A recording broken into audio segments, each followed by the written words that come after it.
भारत एक ही झटके में हो गया चीन से भी आगे। दोस्तों, भारत आने वाले दिनों में आसमानी ताकत का बेताज बादशाह बनने वाला है।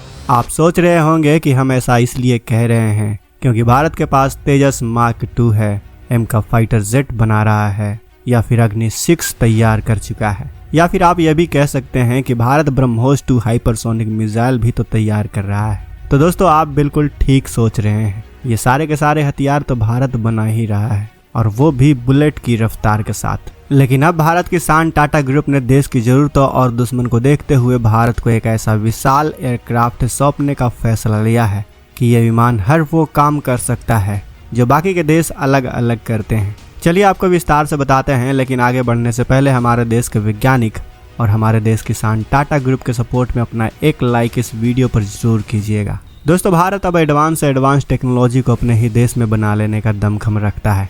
उदाहरण के लिए भविष्य में अगर राफेल जैसे फाइटर जेट के नेक्स्ट वर्जन आपको भारत में बनते हुए दिखाई दें तो आपको हैरान होना नहीं चाहिए, क्योंकि फ्रांसीसी डिफेंस कंपनी दसॉल्ट भारत में राफेल फाइटर जेट बनाने पर विचार कर रही है। और यह खुलासा केंद्रीय मंत्री नितिन गडकरी जी ने किया है। उन्होंने कहा है कि फ्रांस से ही डिफेंस कंपनी दसॉल्ट नागपुर के महान सेज में राफेल फाइटर जेट बनाएगी, जिसका इस्तेमाल न केवल भारतीय सेना द्वारा किया जाएगा बल्कि अन्य देशों को भी एक्सपोर्ट इसे किया जाएगा। वहीं अगर हम टाटा द्वारा बनाए जा रहे एयरक्राफ्ट की बात करें तो यह जेट ऑल इन वन होगा, यानी कि यह सारे काम खुद करेगा। दुश्मन देशों पर एयर स्ट्राइक से लेकर ट्रांसपोर्ट और रेस्क्यू तक सब कुछ यही करेगा।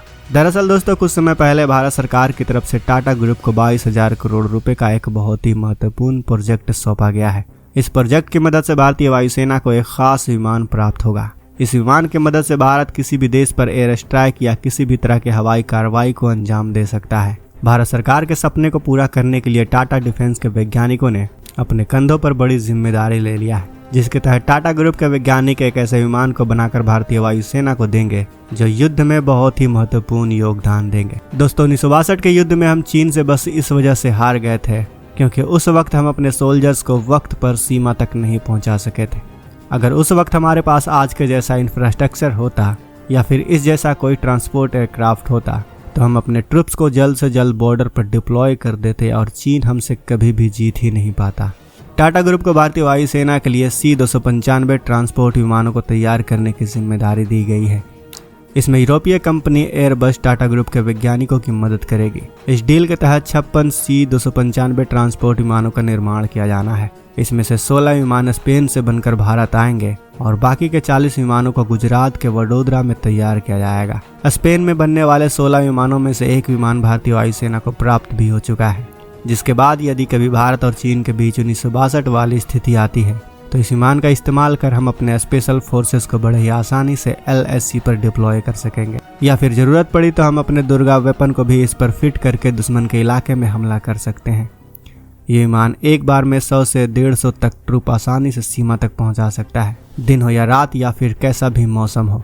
ये बड़े ही आसानी से रसद, गोला बारूद LSC तक ले जा सकता है। यह रेगिस्तान से लेकर समंदर तक, बेहद गर्म से लेकर बेहद ठंडे वाले तापमान में दिन रात काम कर सकता है। इस विमान को कई वेरिएंट में इसे तब्दील भी किया जा सकता है। C-295 ट्रांसपोर्ट विमान को एक वाटर बॉम्बर, एयर टैंकर और रेस्क्यू मिशन में भी इस्तेमाल किया जा सकता है।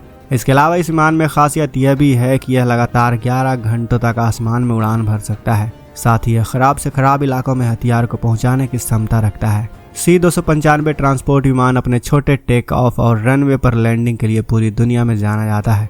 ऐसे में यह एयरक्राफ्ट हमारी सेना की ताकत को कितना बढ़ा देगा, इसका अंदाजा आप भी आसानी से लगा सकते हैं। वैसे दोस्तों, अगर आपको इस वीडियो में दी गई जानकारी अच्छी लगी हो तो इस वीडियो को लाइक करके आप हमारा हौसला बढ़ा सकते हैं। साथ ही भारतीय सेना से प्यार दिखाने के लिए कमेंट बॉक्स में जय हिंद जरूर लिखें। मिलते हैं अगले वीडियो में। जय हिंद, जय भारत।